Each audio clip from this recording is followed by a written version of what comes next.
Bonjour à tous, je suis en compagnie de Guylaine Vertueux, créatrice de mobilier et objets en carton. Bonjour. Bonjour, je suis artisan d'art et donc je crée du mobilier, des objets en carton et également des sculptures. Ce que j'aime dans le matériau, c'est en fait sa légèreté et le fait qu'on puisse faire ce qu'on veut avec le carton. En plus, c'est très solide, donc ça me plaît énormément. À la fin, c'est quelque chose qui est vraiment bluffant parce qu'on ne se rend pas du tout compte qu'on est soit assis, soit qu'on mange sur du carton. Voilà. Les finitions font que c'est vraiment exceptionnel comme finition.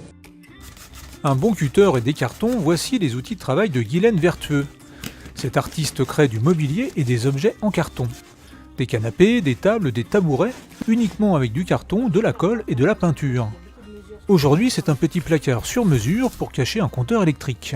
Déjà en épaisseur, voir si ça marche. Ouais, tu vois, ça encastre, donc c'est bon. En fonction de ses créations, Guylaine utilise plusieurs types de cartons plus ou moins durs.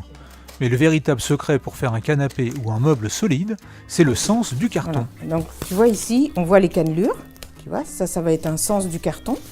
Et le carton, si tu regardes la cannelure vers le haut, le plafond, tu peux le plier facilement. Là, je ne vais pas le faire parce que j'aurais besoin de ça, mais tu peux le plier facilement.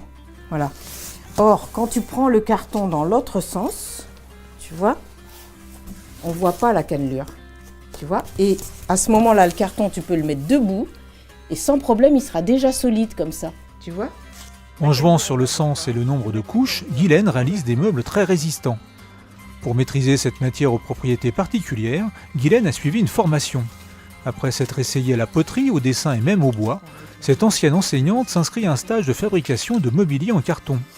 C'est le coup de cœur, Guylaine découvre un matériau léger, facile à transporter et à travailler seule.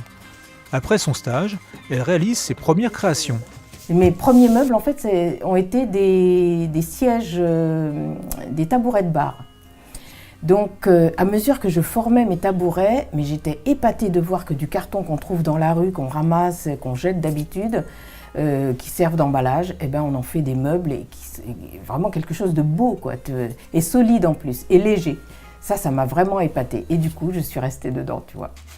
Guylaine vit de ses œuvres. Elle a créé son propre site internet et fait des expositions.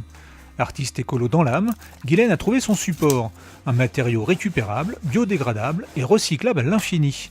Largement de quoi cartonner pendant des années.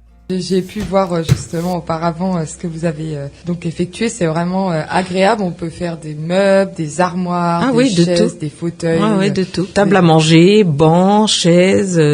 On peut même les utiliser aussi dans la salle de bain. Dans une cuisine, ça ne craint pas l'eau parce qu'à la fin, on vitrifie toujours avec plusieurs couches de vitrificateur. L'idéal, c'est de créer des choses qu'on ne voit pas dans les magasins, qui ne sont pas habituelles.